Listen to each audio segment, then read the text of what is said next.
and welcome to this last DIH Talks of 2024 already. Today, we'll explore how the latest advancement in operational technologies, meaning OT, are reshaping manufacturing floors from robotics to production lines. I'm Nicolas Sanitas, Senior Advisor at Duct Innovation, and I will be your host in the next hour.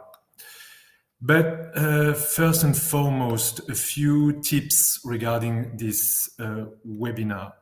So first of all, you have to know that this webinar will be recorded. That will allow us to make it available in our YouTube channel. That's very important for the ones that missed it.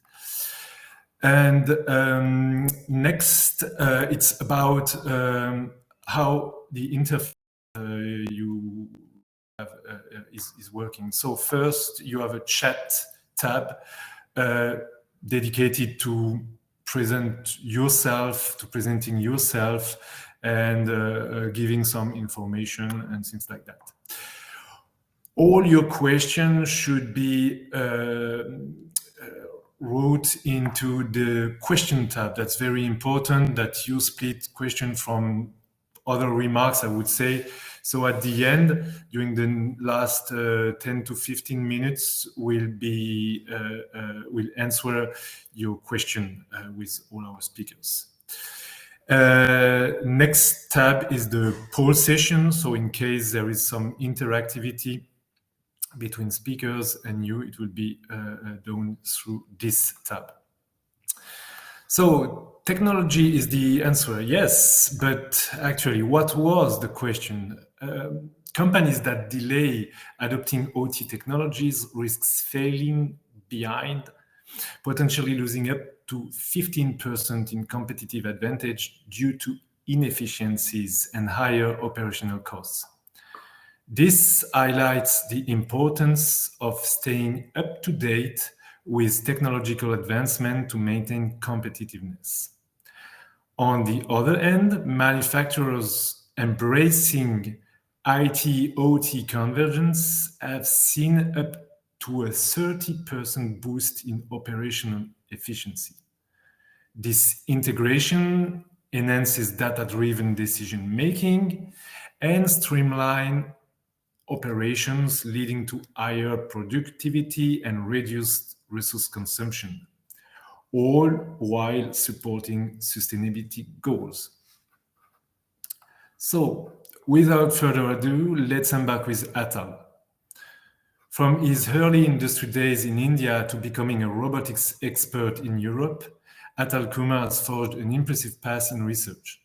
Now a research scientist at the University of Luxembourg, he previously made significant contribution at the University of Lorraine, where he pioneered work on cable-driven robotics for manufacturing applications.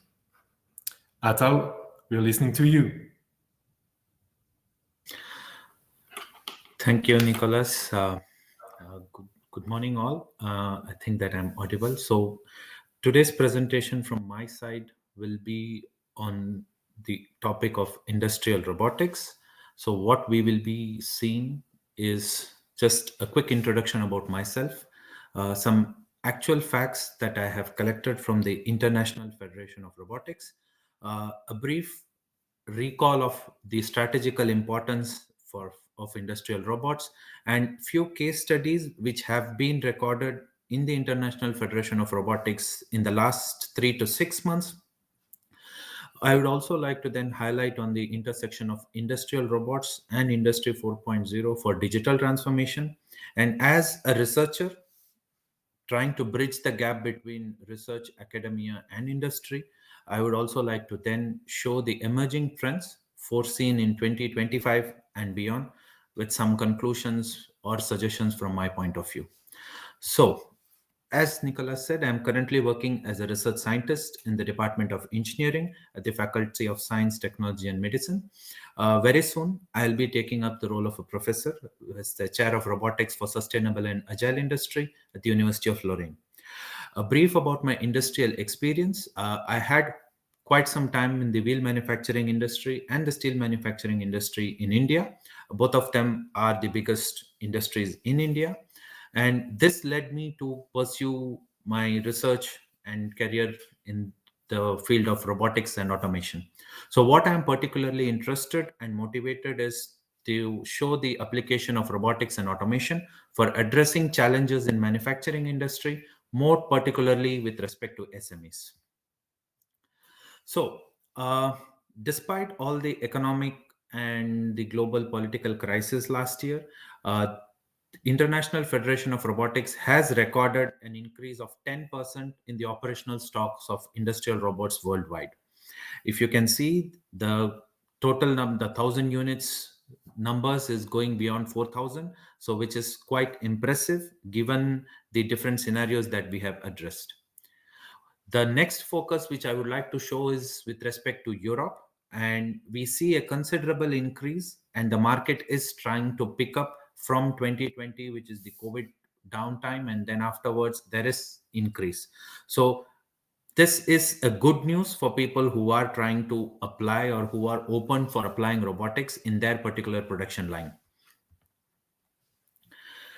Moving on to the strategic importance of robotics and automation, particularly in the context of Industry 4.0, these points have been repeated time and tide again and again, as robots definitely lead to increased productivity.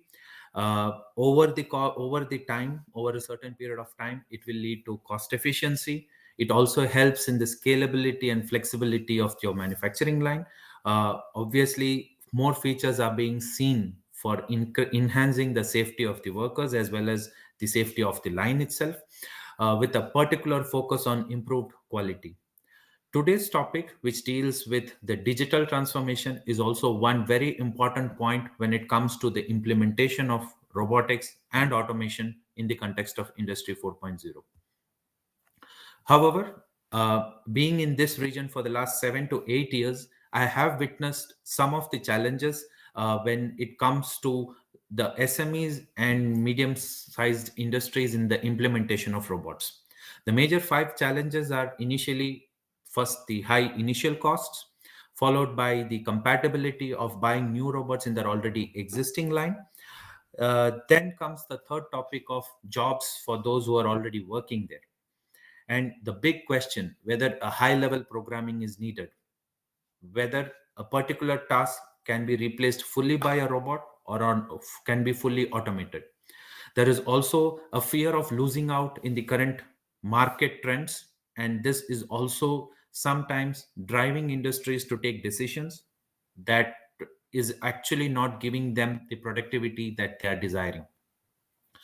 So, how have these challenges, or how have these issues been addressed by different people? So these there I am just highlighting two case studies which have been recorded in the month of August 2024 and May 2024. So there is a company which is specifically dealing with welding, and they have installed the universal robots, which are a type of collaborative robots, in their existing manufacturing line with their workers, and they were able to boost their production by 200% on welding.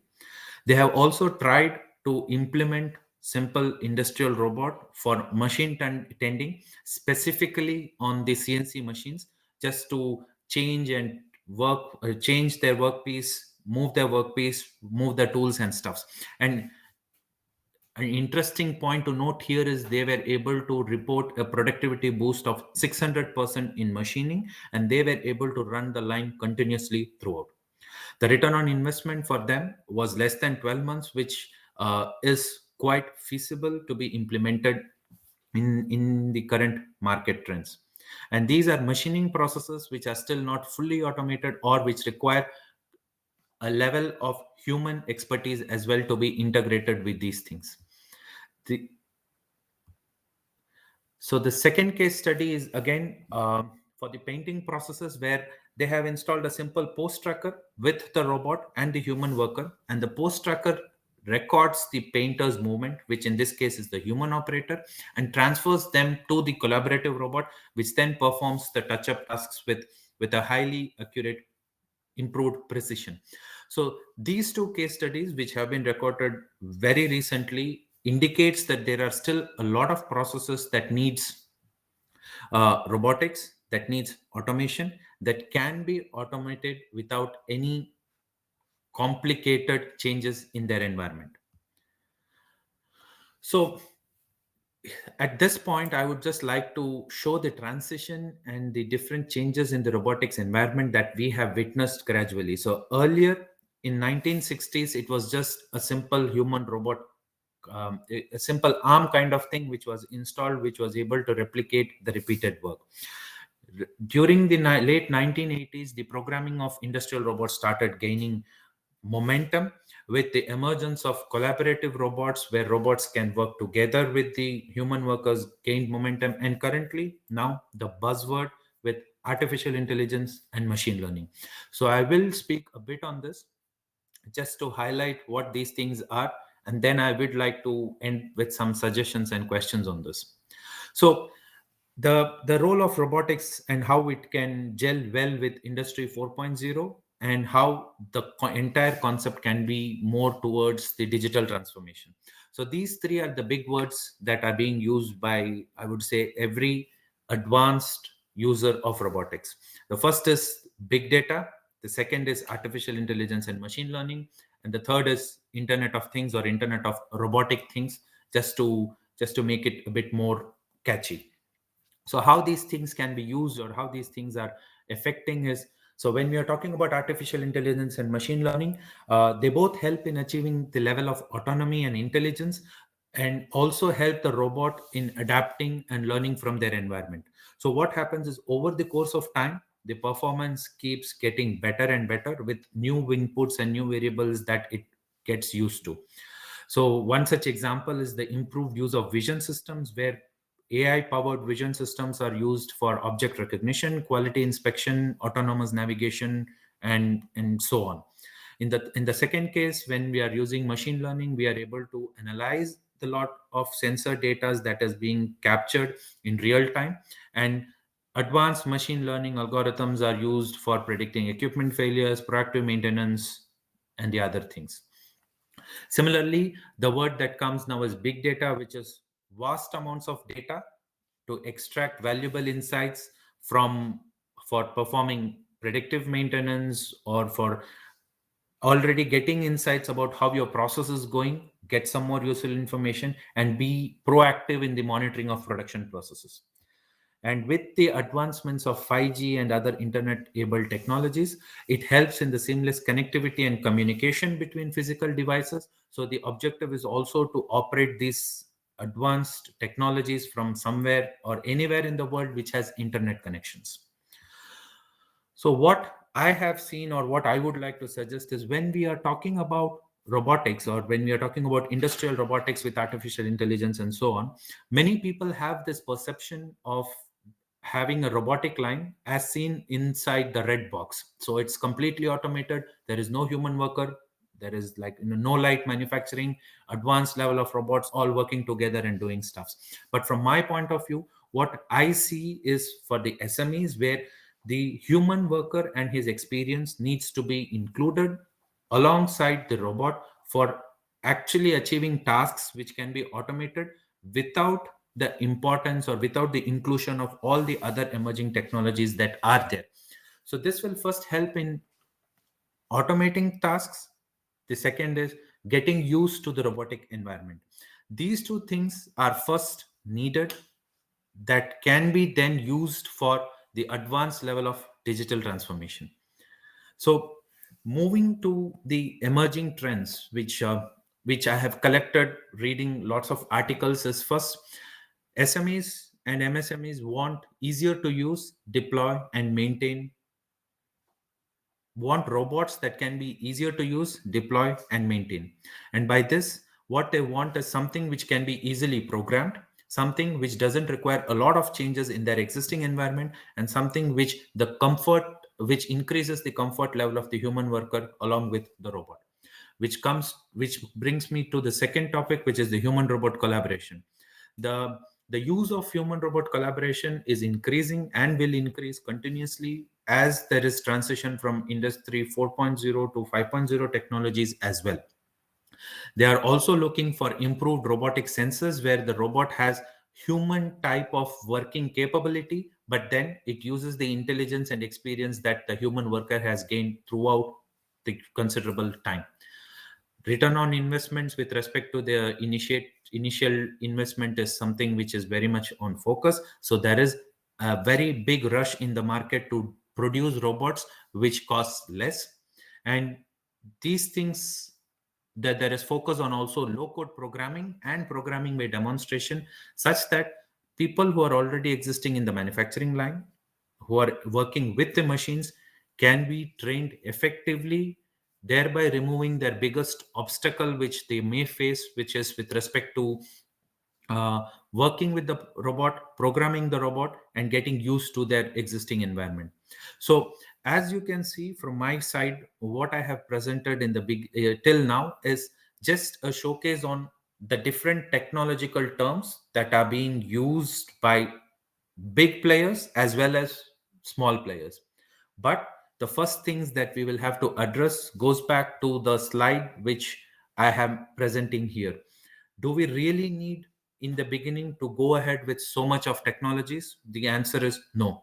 But at some point down the lane, as you progress implementing these suggestions, you will end up with the intersection of big data, you will end up with the use of AI and ML, and you will end up with the topic of IoT. So this presentation today was just to help you in understanding that we have to start somewhere. And why not starting with something simple and trying to get the feel of automation, and then continue ahead down the road from there. So this is my presentation for today, and I'm open to questions. Do not hesitate to ask me if you have any other things. Thank you very much, Atal. Idea of starting somewhere, that's really important. I mean, and for sure there will be some question, at least from my side, but let's keep it for the end of the session. Let's take a moment now to listen to Sebastian. He is a visionary in Industry 4.0 and robotics. He runs its own engineering consultancy while teaching at universities in Germany and China.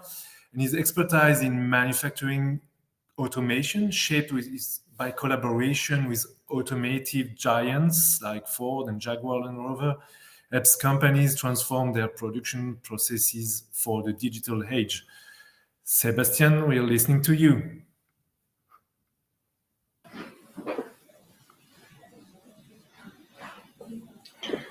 Thank you very much for this very kind introduction.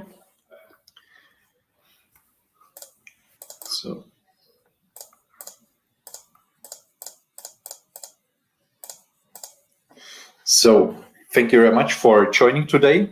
And I would like today talk about SCADA systems. So maybe if you heard already the term of SCADA systems, this is something which is a state of the art. Maybe it's sometimes called old, but I think this is really important also if we talk about the term Industry 4.0, because this provides us a really important bridge between the OT world, so our operation world, the machines, robots, and so on, and the IT world. And therefore, I think a SCADA system could be a good foundation for, let's say, at least first steps into Industry 4.0. So maybe a short introduction. Nicola already said many things about me, so thank you very much for this very kind introduction. So maybe the most important things, I now work since over 10 years in robotics and already since 8 years in the areas of smart factory and Industry 4.0. I did my PhD also at the University of Luxembourg in the field of smart factory. And after that, I worked for 1.5 years as a postdoc at the University of Applied Sciences in Trier at their campus in Birkenfeld. And there my main research focus was the use of robotics, Industry 4.0, and also artificial intelligence technologies for the automated disassembly of automotive high voltage batteries. And after that, since now several years, I have the experience in the field of consulting and also technical project management in different projects for robotics in Industry 4.0. And also one of my last projects was a project where basically a company from the field of mechanical engineering, they produce, or they are one of the largest producers worldwide for spinning machines, and they also wanted to introduce their own SCADA system. And there we found out many important things where we could use this already existing technologies, which is also already implemented in many companies, to leverage it also for some Industry 4.0 use cases. And also, I'm since 3 years now a honorary lecturer for industrial robotics and also Industry 4.0 at the University of Fresenius, at the University of Applied Science in Trier, and also at the Yantai University in China. So in general, if we want to define the term Industry 4.0, so the term Industry 4.0 stands for the fourth industrial revolution, and it is a new stage in the organization and control of the entire value chain over the life cycle of products. And this cycle is oriented to increasingly individualized customer requirements and extends from the idea, the order for development and production, the delivery of a product to the end customer, the recycling, including the associated services. So it's really big, and it's a big task to conquer, because we heard from the definition, it goes over the whole life cycle, so starting from design to recycling, remanufacturing, and therefore it's a big topic. And maybe one of the concepts within Industry 4.0 you can see here in this graphic. So basically what we have is a shop floor, the shop floor of a smart factory, where we have different OT equipment, so machines, robots, automated guided vehicles for intralogistics, workers, and so on. And all these systems, they are interconnected, and also sensors are attached to them to see what's going on, what's the utilization, maybe also for predictive maintenance to see certain things like temperature, vibration, and so on the equipment. So this is basically the foundation that we can do this, that we have a good knowledge on what's going on the shop floor. And then if we're doing any analysis, the picture always looks like this. So at first we have the data generation, which is done by sensors on the shop floor. Then we have the data acquisition, storage, and also transport. This can be done via IoT and machine-to-machine communication, but also maybe with SCADA systems.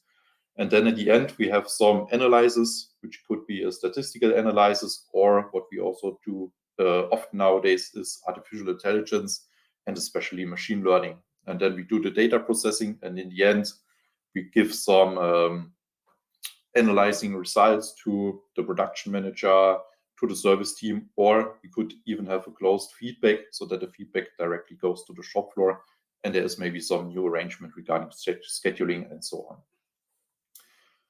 And also, if we talk about Industry 4.0, we hear often the term decentralized decision-making. So basically the idea that we don't have any overarching centralized control system, but completely decentralized decision-making. But if you look at the current state of the art, what we see, what's used in most of the automated factories is the so-called automation pyramid. And the automation pyramid is a hierarchical model used in industrial automation to structure and integrate different layers of control, data management, decision-making, ensuring seamless communication and efficiency from field devices to enterprise level. And you see here we have 5 to 6 layers. So the highest layer is our corporate management level, where we have the ERP, the enterprise resource planning system, for example, SAP. Then on the second layer, we have the MES, the manufacturing execution system, which is on the production management level. Then the third level is process control level, where we have our SCADA system, which is the supervisory control and data acquisition system. And then we have our SPS or a PLC, or our programmable logic controller. And then we have our inputs and outputs on the field level, and then also our physical processes that take place. And basically from top to down, you do the planning, and then the data collecting, you do vice versa from bottom to the top. Now the question is this model that we are used to completely unusable if we want to do Industry 4.0, because our goal with Industry 4.0 would be, in the end, to having maybe some decentralized decision making based on cyber-physical system. But of course, this is a big step, and therefore I don't think that we now can throw away our automation pyramid, but that this is a good starting point, and we can do some adaptations or changing it a little bit so that we could at least leverage some parts of Industry 4.0 and introduce first technologies of Industry 4.0 using already existing technology and concepts like the automation pyramid and also like the systems that here are already state-of-the-art within the automation pyramid. So therefore, I think it's a good idea to get started, to use what we have and maybe try to tweak it a bit, adopt it a bit, bring new things into it, to then have a starting point before we want to change completely everything and go to the, let's say, overarching goal picture of Industry 4.0. So SCADA system, what is this? So a SCADA system is basically a software-driven solution that monitors, controls, and collects real-time data from industrial processes, providing operations with tools to manage equipment and ensure efficiency. So oftentimes the SCADA is a system which is, let's say, on top of the PLC, so it's connected to different kind of PLCs. And also nowadays it has adaptations that IoT devices could be connected to it. And so it already gives us a lot of information, because over PLCs, we know what's going on the equipment. We can have also the sensor inputs and so on. So therefore we have a good foundation of data collecting. And basically the tasks of a SCADA system are, on the one hand, the data acquisition, so collecting real-time data from sensors and equipment, the monitoring, so it can provide us graphical interfaces for operators to oversee processes and systems performance. Then it also has some level of control, so it enables manual or also automatic control of equipment, such as pumps, valves, or robots. And oftentimes it also has an alarm management, so it detects and alerts operators to abnormal conditions or faults. So if your machine breaks down or something else happens on the shop floor, which could be an unforeseen event. Then also important for us is data logging. So it records process data for analysis, reporting, and compliance. And this is basically where we can already get a lot of data. And then maybe on top of it, use this data for advanced analysis with machine learning, things like this, for example, for predictive maintenance. And also we could have remote access, allowing operators to monitor and control systems from remote locations. And also we have here already existing integrations, so connections with other systems, so systems on top of it, MES, ERP, but also, for example, connections or connection layers for data sharing, and also interfaces to the equipment which lays below, so PLCs, sensors, and so on. The big benefits here are the improved operational efficiency, so optimizing process for real-time monitoring and control. We have enhanced decision-making because the system provides us detailed insights and analytics to inform actions. And also we could have a certain cost saving because we can, with these abilities, reduce our downtime. We could potentially reduce our energy consumption through precise control and predictive maintenance. Then we have also an increased safety because it quickly identifies and addresses hazardous conditions. So before something completely goes wrong, we could interrupt and prevent something from completely failing. It could have, depending on the system, some scalability. So it could adapt to system expansions or upgrade with ease. You can have also, or you have centralized control, so consolidates monitoring and control for complex distributed systems. And also often you have regulatory compliance to ensure accurate data recording and reporting to meet standards, for example, depending if that's something that you need in your industry. And with all of these capabilities, with all these tasks the SCADA system can handle and the according benefits we gain, the SCADA system enhances the foundational connectivity and data flow required for Industry 4.0's smart, automated production environments.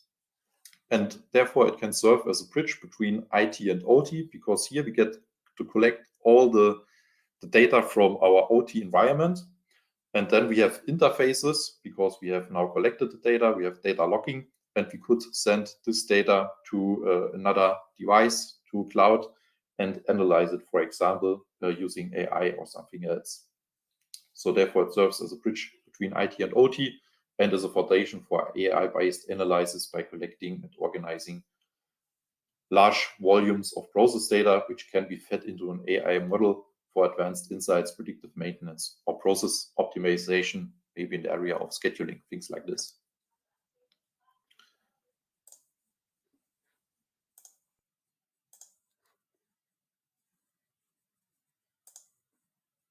Then, if we talk about the SCADA system in the context of Industry 4.0, the task that it can help us with in this context is, on the one hand, the real-time data integration. So it enables us it's enabling the connectivity between legacy equipment and modern IoT devices.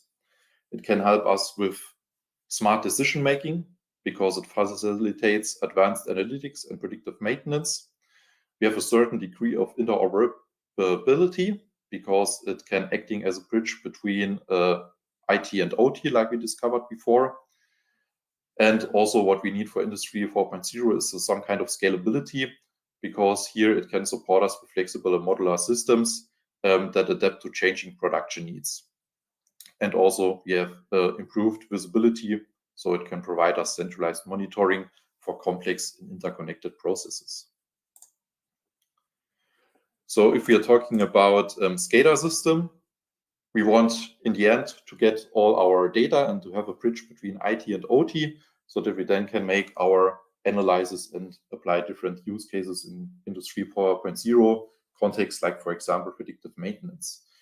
Now you could argue, okay, maybe why should I implement a SCADA system? I could just make my self-made IoT-based data acquisition, and that would also work. And maybe that's good if you afterwards would go the next step for decentralized decision making, then maybe this would help you. But what are the pros and cons for both systems, and why does it probably still make sense to use SCADA systems? So SCADA systems, their pros are, of course, they have a proven reliability. They have comprehensive features, they are scalable, they are interoperable, and really important, they have support and updates. So you just buy, or let's say lease, rent the software, and then the software provider takes care of everything, support and so on, and you don't have to deal with it. You just use it, you get an update, you're done. But the cons are probably that you have higher initial costs, a certain complexity, and depending on the system you choose, could have a vendor dependency. On the other hand, if you look at the self-made IoT-based data acquisition, here you have as pros customizability, so you can do it like you need it to be for your product or your production at hand. You have a certain cost control, because you're doing everything by yourself, and you have independency. However, this comes also with big cons. So you have a limited functionality, because you have to do everything by yourself. It takes a lot of time, so development time, of course. This also costs you a lot of money. You have some challenges regarding scalability, and also you have a reliability risk, because the other software is tested, developed since many years, tested in other factories, and here you are the pioneer. You need to ensure that it's reliable, it's a new software, it's a new system. So this could be a big problem, and maybe the biggest problem is, of course, the maintenance burden you have with a self-developed system. And therefore, in summary, we can say the SCADA systems are better suited for complex, scalable operations, requiring reliable and advanced features. And while self-made solutions may more sufficient for simpler, cost-sensitive, and highly standardized applications. And now, if you want to introduce such a SCADA system and you don't already have it, then I would suggest using such a blueprint with these 5 steps. So the first one always is requirement analysis and planning. So identifying production needs, data points, and control objectives. Then the second one is to define your system design. So plan the SCADA architecture you want to have. Choose hardware and software that fits your use case, and ensure compatibility with equipment. So look that you have the right interfaces to your probably MES system, but also down below to your PLCs. And then the fourth step is integration and testing. So connect, validate functionality, ensure data security. And here I would always encourage you to start with a small subsystem of your production system and test it. So start from small and then roll it out. And then, of course, at the end, this is not a process which you finish directly, but maybe you do training and optimization. So train stuff and refine your system for peak performance. So to finish my speak, in summary, so the automation pyramid remains a useful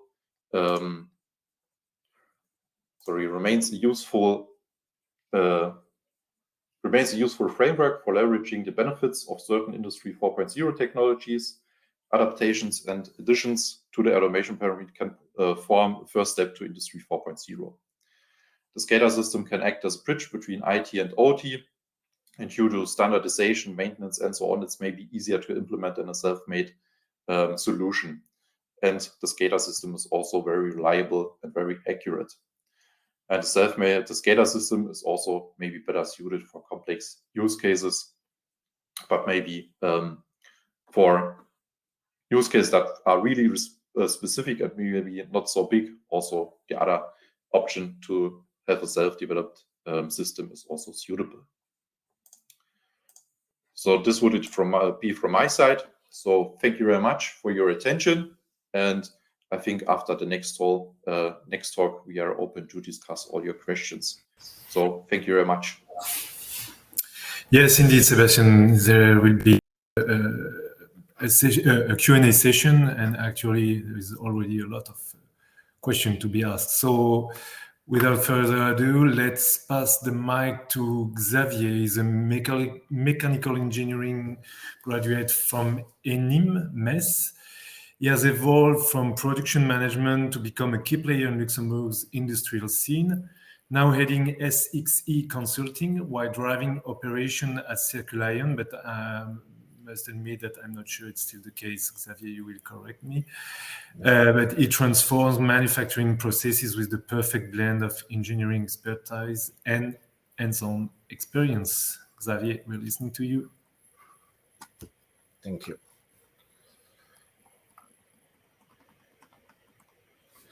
So thank you. Good morning, everyone. It's a pleasure to be there today. My name is Xavier Schuster, and I am the founder and managing director of SXE Consulting. As Nicolas said, I am a mechanical engineer, and I have been working in many industries such as injection molding, machining, refractory manufacturing, glass making. And at SXE Consulting, we specialized in guiding SMEs in their journey toward operational efficiency. And today I am going to talk about Industry 4.0, smart manufacturing, with a focus on process control, because without control, power is nothing. So the fourth industrial revolution, when we are talking about Industry 4.0, we often talk about fourth industrial revolution. Why? Because the digital transformation is on the way and impact all the business sector. In a very competitive global market, the move to Industry 4.0, it's not an option, but if you want to gain in flexibility and in productivity, you have to go to digital transformation. But to successfully pass this shift, you need to understand that you have to master your process through all the function of your organization. You have to understand that the technology is a way and not the end. Digital transformation is an opportunity for SMEs, but it's also a major challenge for them. The Industry 4.0 tools are essential for optimizing manufacturing process and improve productivity for SMEs. In the future, it's sure that manufacturing process will incorporate more and more operational technology, such as IoT, MES, and other technology, but a process will remain a process. The information technology will provide only solution to accelerate your process across your value chain. Driven by advancement in informational technology, manufacturing execution system, MES, has evolved into a complete solution analyzing in real time your production. And it's now available for SMEs. In the past, it was only for the big company, but at the moment, it's also available for SMEs with a moderated cost. What is a manufacturing execution system? A manufacturing execution system is a system which will bridge the gap between the macroscopic planning and real-time operation. What are the benefits of MES? MES will give you real-time data. It means that by scanning your production in real time, you will have insight of the operation plan of the operation of the shop floor. So you will be able to make dynamic planning. You will be able to respond quickly to any issue before they escalate, and you will minimize your downtime. It will allow you also to increase your productivity. How? By giving you visibility on the planning, it will allow you to make predictive maintenance, to decide if you have any deviation on the production, and to reschedule your production to reduce the downtime. It will also allow you to improve your quality. So as I already said, you can see any deviation. So you will be able to react to a parameter deviation on your production before you have a non-conformity on your product. It will also give you a traceability module. So from raw material to finished product, you will be able to track your component in your production parameter. It will allow you to react better if you have a non-conformity, and it will facilitate your recall campaign. And it's something which is mandatory in pharmaceutical industry, in electronics, in automotive. What is the relationship between ERP, MRP, and MES? They are both essential tools for manufacturing company. If we are talking about MRP, about ERP, sorry, ERP is enterprise resource planning, and it's a system which gives you a macroscopic view of your company. It will give you a view of all the processes of your company, such as sales, finance, human resource, and logistics. The manufacturing resource planning, MRP, is more a specific module which will give you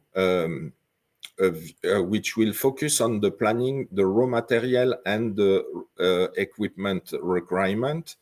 It will say you what, when, and how many you will need to ensure your production. And the MES, as I said, manufacturing execution system, it's more the foreman on the shop floor, which gives you the real-time vision of what is happening on your shop floor. So to integrate this technology into production, it's not only about mastering the tools, but it's more about the technology will be the driving force of your change. You will not do the change only on the technology, but it's more adapting your company strategy to the technology advance. As a manager, you will have to select the priority you want to address and to define the project you want to lead. And it's at this stage that SXA Consulting is supporting the company on their transformation project. According Forrester Consulting study, over 60% of the digital transformation project fails. Digital transformation, it's an opportunity, but it's also a risk. Why digital transformation fails? As I already said, because of a lack of strategy. Very often, company choose a tool before they think about their objective. So you need to first define what are your key objectives. You want to reduce your stock, you want to improve your productivity, you want to have a traceability system. You need to define what is your objective before you choose your tool. Then it might be that you misunderstand your process. If you misunderstand your process, or if you don't see any weakness in your production, a bottleneck or something like this, you might invest in the inappropriate tool or even more a wrong tool. Change management. You cannot achieve a digital transformation if you don't have the support and the involvement of your employees. Wrong interpretation of the data. If you don't master your data, you will not be able to take the right decision, sheet in, sheet out. And the unstructured planification. So the digital transformation is a complex process and you need to plan it correctly. So to integrate technology into digital technology into production, you need to follow 4 steps. First, the diagnostic of your company, then the strategy, then you define the solution, and then only you go for the implementation. So this 4-step approach, so the diagnostic, you need to analyze your process and fully understand the challenge. It's at that stage that we evaluate the potential of the potential improvement on your process. Then on the strategy, you define the priority to address. As I already said, reduce the stock, cut the downtime, and then you plan the action that you have to implement. Then you define the solution. So based on the diagnostic and the strategy, you define which technology solution you are going to implement, and then you choose the IT tailored to your budget and your requirement. And then you do the deployment. So at SXE, we help our partner to implement the solution, and we also do the training with their employee. So I will now give you few example and use case of our experience in the last 4 years. So I had one customer in injection molding. So the first time I saw the manager, he told me he want to increase his productivity and he want to optimize his efficiency. So the first discussion we had, the CEO of the company told us that he have a problem with the cycle time on the machine. But after process analysis, we realized that the cycle time of the machine was not the issue. The issue was more about the machine downtime. There was too many breakdowns because the machine was quite old, and also too many mold change because they had a lot of small series and they had to change the mold very frequently. So at the end, we decided to implement a MES system with a focus on the downtime reduction. So we were able to track the machine breakdown and also to visualize. Sorry, Nicolas.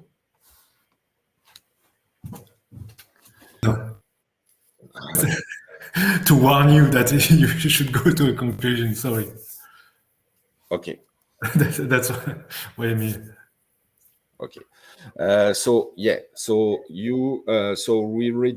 we focus more on the machine breakdown tracking and change the predict the mold change. So that's it for this example. One other example, one of the customer I worked with, they were producing a water nanofiltration module, and they want to implement a full traceability across all the components. Even if the component was purchased by batches, they want to have a one-to-one traceability on the system. After a discussion, we decided to not implement a one-to-one traceability, but a batch traceability on the component, and we were just doing a full traceability on the production parameter. This allowed us to reduce the cost development by 30% and reduce the time of implementation. Another example in a food industry, I have one of my customers. I was not in charge of this product because this is a customer I am only accompanying on lean management project, but they installed an MRP system to have a better traceability on the shelf life of their product. They spend a lot of time to do specifics on the software that they choose because they want to follow their unique process. This development cost a lot of time, so they delayed their implementation by 3 months, and the MES does not fulfill their need. This is the perfect example of the change management. The system was simply digitalizing the existing process without process optimization because the employee does not want to change their way to do. So a pragmatic approach for your digital transformation is a process analysis. Without control, power is nothing. That's what I said at the beginning. So you need to map your existing process, visualize your process, and define where you have bottleneck or inefficiency. Then you will determine the opportunity, what you can improve, where you can gain, and then only you will understand your data and determine your needs. This picture is a perfect example. You can have the faster solution that you can implement. If you have a bottleneck somewhere, you will not gain anything in your digitalization. That was my conclusion. Thanks a lot, Xavier. Thank you very much. So I'm very glad that our audience have so many questions today. That's really a big thing. A big thank you to them. So what I propose is that we come back all together on scene, and we'll take. So we have theoretically 7 minutes left, and we take the question by order of popularity. First one is from Alejandro. In some cases, SCADA does not cover all the OT assets. How do you bridge the OT data from those assets with IT systems in case where SCADA is not an option? So if you could, I don't know who could elaborate on that. Yeah, I could do so. So I think at first you should analyze why is it not possible to cover this asset? Is it just because it doesn't have the according interface? Then you could think about if it's a good idea to use a preprocessor. So basically to have a middleware between this OT asset to your SCADA system, then you probably would be still able to integrate it into your SCADA system. Or I have also seen your first question regarding unified namespaces. This is, of course, also interesting concept in the area of using the elements of the automation pyramid, but having basically a middle layer, the event-based middle layer, based on IIoT that could communicate or let's say organize the communication between all these systems. And there, of course, you could also to this layer adapt then the OT assets that you can cover with your SCADA system. So this would be the two approaches. Maybe see why you can't connect it and see if you can fix this with processors, or yeah, look at the other way, for example, unified namespaces. Perfect. Thanks for this highlighting, Sebastian. Perhaps there is one rated 3, but it's about level automation pyramid. I have to admit that this concept is absolutely not familiar to me, but perhaps as it seems to be something more academic, Atal, would you want to jump on this one? So with the advancement in technologies like IoT, AI, Edge, CV, etc., do you see consolidation of the long-standing 5-level of automation pyramid? And any concrete action in this area? For sure, yes. There will be a consolidation of the long-standing 5-level of automation because the growth of technological advancements or the level at which it is advancing is very, very high. However, the challenge here is the successful synergetic combination of all. So instead of jumping all on all topics, the concrete action would be to first choose one level, and as Xavier said, see what is the best thing that you can do at that place, and then go on to the next level, because all together at once becomes very, very complicated. Then it's not normally a pyramid, it becomes like this, and it makes approach complicated. Thanks a lot. Very, very insightful also. Xavier, there is no dedicated, or at least yet, there is no dedicated question, regarding MES and ERP and the combination of all this system that allow to bridge the gap between IT and OT. But I had one actually on this field. It's about cybersecurity. So, could you say us a bit about cybersecurity? Is there more risk, I would say, to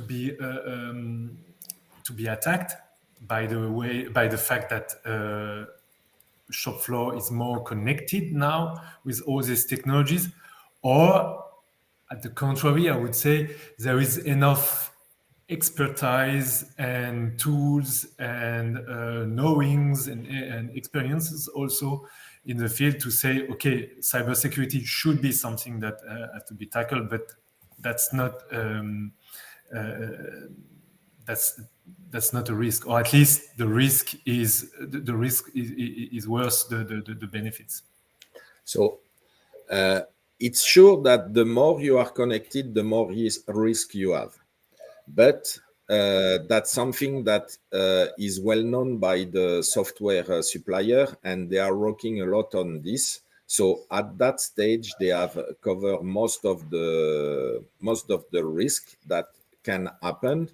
And I would say that the benefit is way bigger than the risk that you are taking with MES or ERP or MRP. You have to understand that if you don't move to this direction, you will die. You have to implement IT technology in your production. And I think it's Albert Einstein who said that life is like a bicycle. If you don't move forward, you fall down. So if in industry, it's the same. If you don't move forward, you will die. Thanks a lot. Thanks a lot for this statement, and I propose to conclude on this one. I also strongly encourage you to connect with the people that interacted with us today, and thanks again to them, because again, as a conclusion for this world season of DIH Talk, I would say that the aim was really to highlight the expertise that exists in our country, actually. And this through inspiring use cases and feedback from the field that you, again, guys, you brought today. So, as a conclusion, said already that it's the last episode, but for sure you still have some interesting, I would say, session in the world context of the DIH. So, for example, here you are 3 webinars or workshops that are proposed by our consortium member, the list. And again, I repeat it every time, but for all information regarding our activities, do not hesitate to consult dih.lu/events. And you could also, at the bottom of the page, register your email address, so you will be invited in all kind of webinars or activities that are open to you. So again, thank you. Thank you for having been here today. Thank you to our speakers, also the ones from today, but also I didn't count, but 7, the 21 actually speakers of the full year. And for sure, see you in 25. So have a good holidays, and see you in the next show. Bye-bye.